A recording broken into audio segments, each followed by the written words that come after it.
really strange entrances now, I think. To me, they're almost mausoleum-like, very hidden and very enigmatic, closing it off also a little bit from a very dramatic, very busy surrounding. So architecture does not always have to be about transparency. It can be about many different things.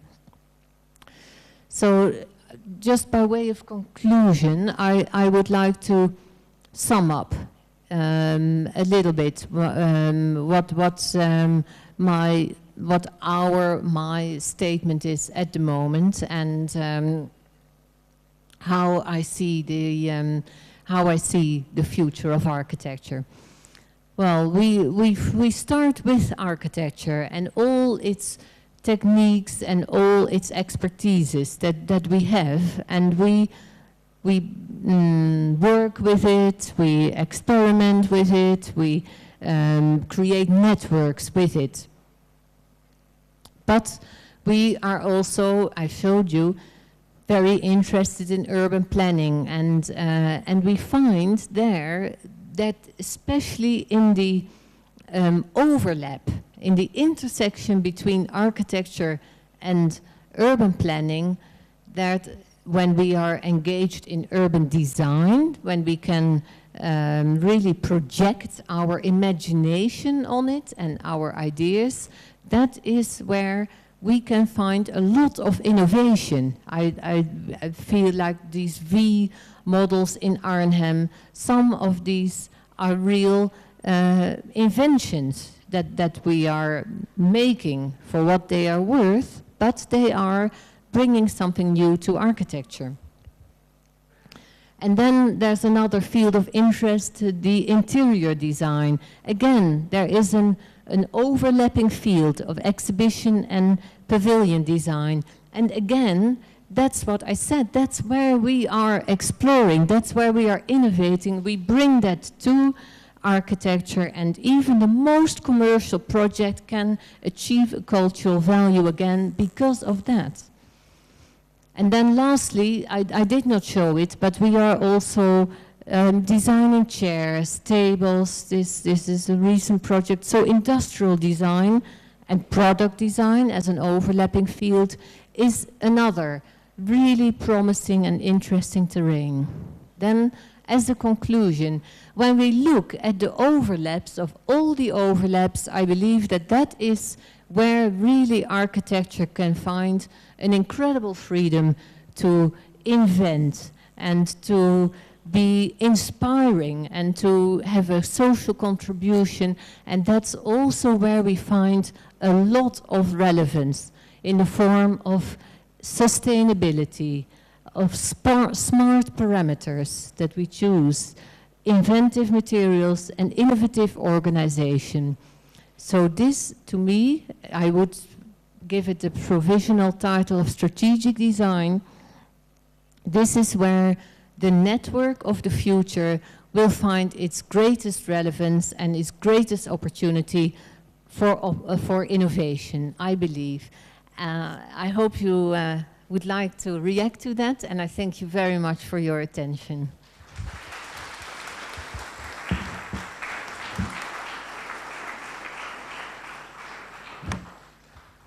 So we're open for questions now. Anyone? Well, I have an observation to make. I think it was a brilliant presentation. We've all seen a lot of the works, but hearing from you is very different. You talked a lot about efficiency, about integration of technology and ideas of opening the interior up. I think I look at it the other way. A lot of the projects seem to be about increasing the presence of the human being within the interior. The body feels very different when you are in these spaces, in the Benz Museum or in the pavilions. It also is happier because you're able to see more activity and more intensity of insight. So I think in a way it is also a celebration of the human being. Most of these projects are about people occupying the spaces, though your talk sort of covered very little of that. But I feel that in each of these, the malls and the Mercedes Museum, it's a lot about the activity and the people that occupy these spaces. So is that something that you're thinking consciously as well, or does that sort of come about as a consequence? Yeah, no, absolutely. But of course, when you design, it's always speculative. So it is an ambition, and it is an observation, and a continuous interest. But yeah, we cannot really know if it comes off. So we have to hope every time that this will happen. But absolutely, from the beginning, it has been part. I mean, even when our very first projects, maybe exhibition design, there would be something about relating it to perception. For instance, I think the very first project was a large exhibition design we made for an industrial hall, and we made 3 walls, but they were convex. So they had they were long walls, but with a bend, like as if you would see, as if they were a boat, a canoe, if you would see them in plan. And what the effect of that was, that is very much related to people, because people would be going around the horizon all the time for themselves. And they'd have a more direct relation to the work of art, because each work of art was in its own little space, because the other space would be moving out of eyesight, but it also was relating to the way people moved around it. So yeah, there's always there's always that in it. But maybe the example I just give also shows a little bit about I have been trying to say, that a result can't come from one ambition only. If you throw in several ideas, then architecture needs a lot of density of ideas in that respect. It's my experience, yeah.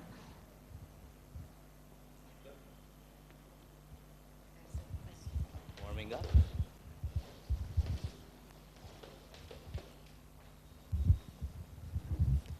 Well, I've enjoyed this presentation of your architecture immensely, and I feel you're bringing to us your works with an incredible amount of optimism.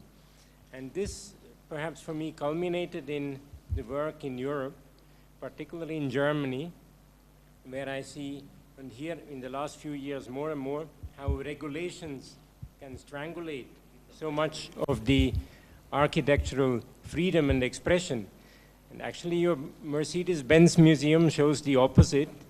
Despite the regulations in a public space, where perhaps more than anywhere else, you are able to develop the freest of spaces I have probably seen in a museum. And that's why I'm looking forward to go and see it. It was spectacular to see this.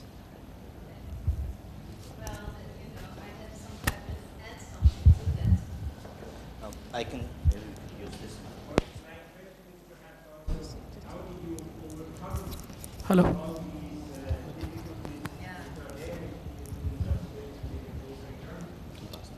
Well, this is really funny, because actually we are very optimistic and very tenacious, because the Mercedes-Benz Museum is a really good example, because the fire regulations are very strong there, and especially so our museum is very open. That created a problem, because normally in case of a fire you have to partition everything off, so that the smoke, especially also for smoke, that it doesn't get all over the place. And that we found a solution for that, because from the top of the Mercedes-Benz, if there is a fire, there will be an enormous tornado, artificial tornado created, that absorbs all the smoke and ejects it from the top. So then, yeah, and this was tested out at one point, and it worked because of that. We were able to build it, as it were, instead of having to, you know, close off all the partitions. So, yeah, often solutions can be found, thinking out of the box, whatever they call it. But of course, we can't think out of the box alone. I mean, this is also an example of a collaborative effort, and of, you know, how important it is to have a network with all kinds of expertises inside it. Yeah, so thanks.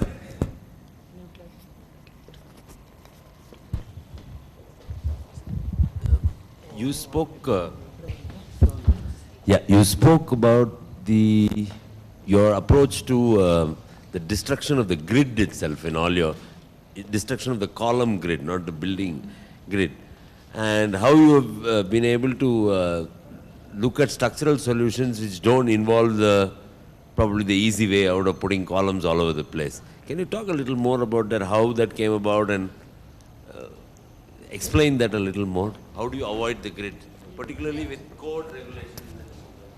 Yeah, yeah. Well, I think we avoid, as you say, we avoid that. It's not for many programs, it's not a good quality solution. For another very early project that we did, I'm thinking of, it's a museum we also did in the Netherlands, and we there made streets. So the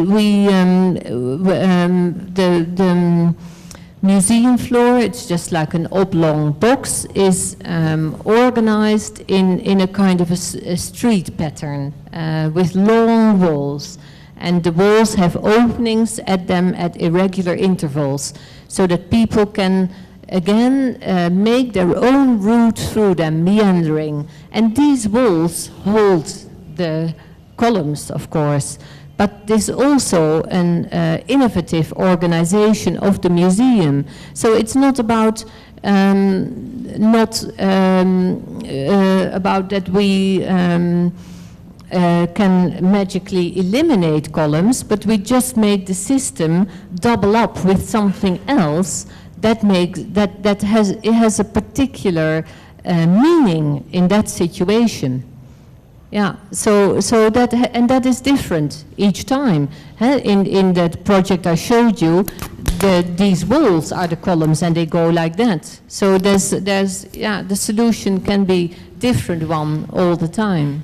Yeah, but it leaves you free to manipulate the space more to how you want people to use it at that time, if you double up the columns with your idea of how people are going to use that space. Yeah, thanks for asking that question. Yeah.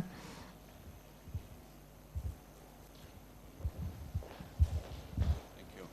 No, just to take that question a little further. Yeah. Just to take that question a little further.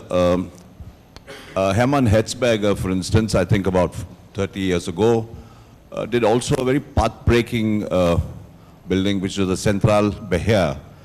That was a very strongly gridded plan, you know, but it allowed for a tremendous amount of freedom when it came to the volumetrics of the building.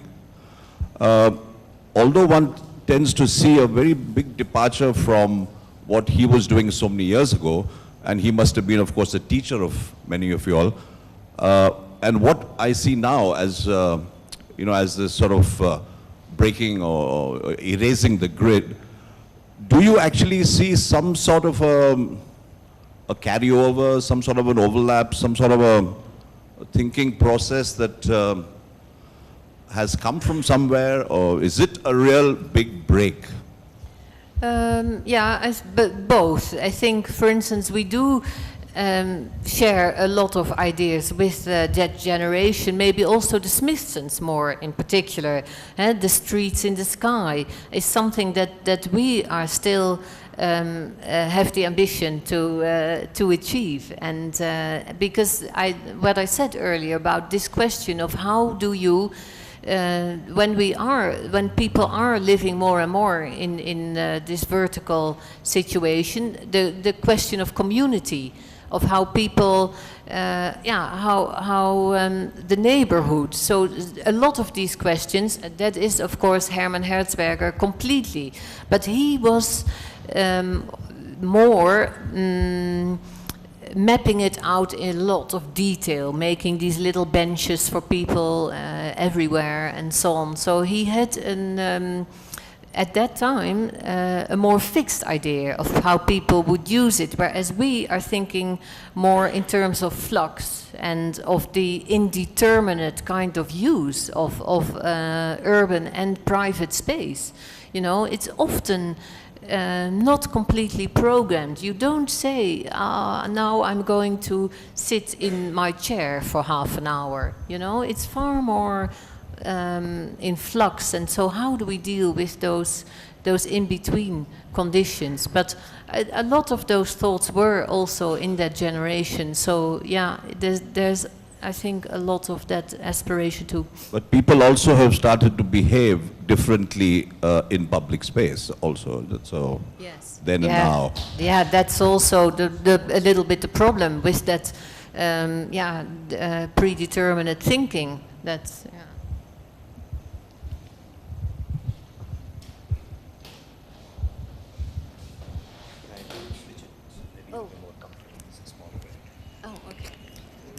Move this around, you can pass it. This is it, you can just speak. I was thinking about Juhani Palasma's observation that we've overemphasized the visual in architecture, and not just the visual, but a specific kind of vision, which is central focused vision, which tends to create a distance between spectator and object, whereas peripheral vision locates us within space. And therefore, because of that bias, we tend to pick up the delineation of form, which is what focused vision picks up, versus the gradations of scale and texture that peripheral vision depend on. So I was wondering how you would address that remark in the context of your work, where, especially in your interiors, there's a very strong theme of seamlessness and a sort of movement of a uniform color and sometimes even material. How do you react to Palasma's notion of peripheral vision? Yeah, but that's really interesting. But I'm not familiar with this, I think.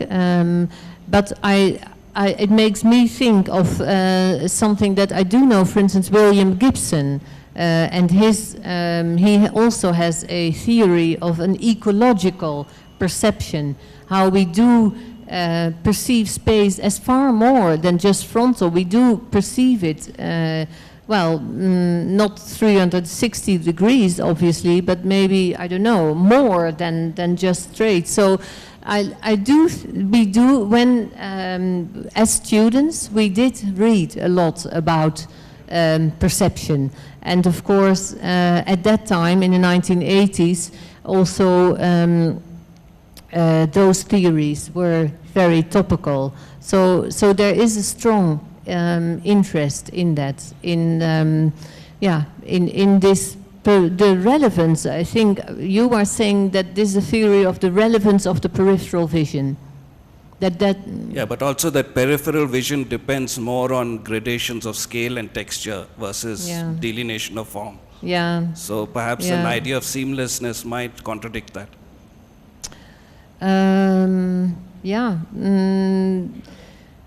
Gradation of, but what, can you give an example, or what are you thinking of something in particular? Well, a lot of the historical buildings did that. They didn't have uniform textures, uniform materials going across vast distances. They broke surfaces down. Yeah. Yes.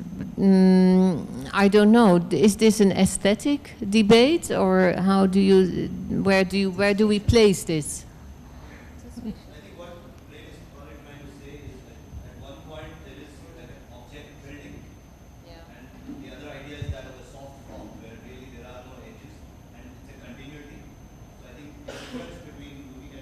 really. And I think it'll take too long to get into this much more, so we can discuss that later. Maybe we can move on to other questions. Well, I think we don't want to promote soft forms only. You know, we have also a section in this book that's called blob or box. It doesn't matter. In the theater, for instance, we have a box-like condition, very precisely defined, where the orchestra sits and so on. It's very clearly delimited. And then we have the more mobile condition for the audience, and the more soft and where the peripheral vision maybe is also symbolically more apt. So it just depends. I don't think there is a uniform solution. You know, I'm at the moment reading a lot of Alain Badiou, and he points out that we cannot never go further than concluding that there is difference. You can't find anything normative in a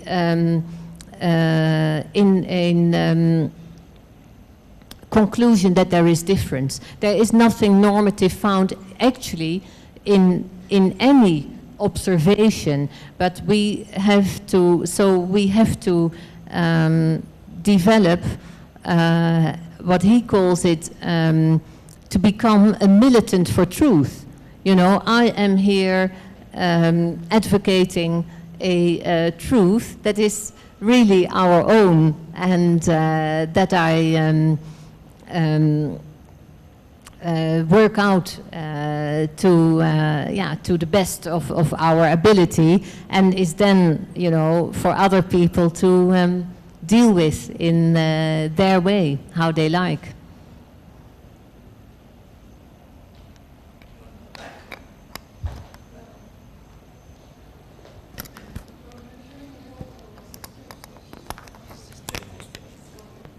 Go ahead.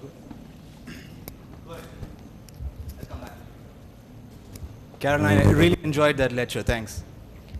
I was a bit interested to know how the practice functions today, especially since there are many more large commissions today, I presume.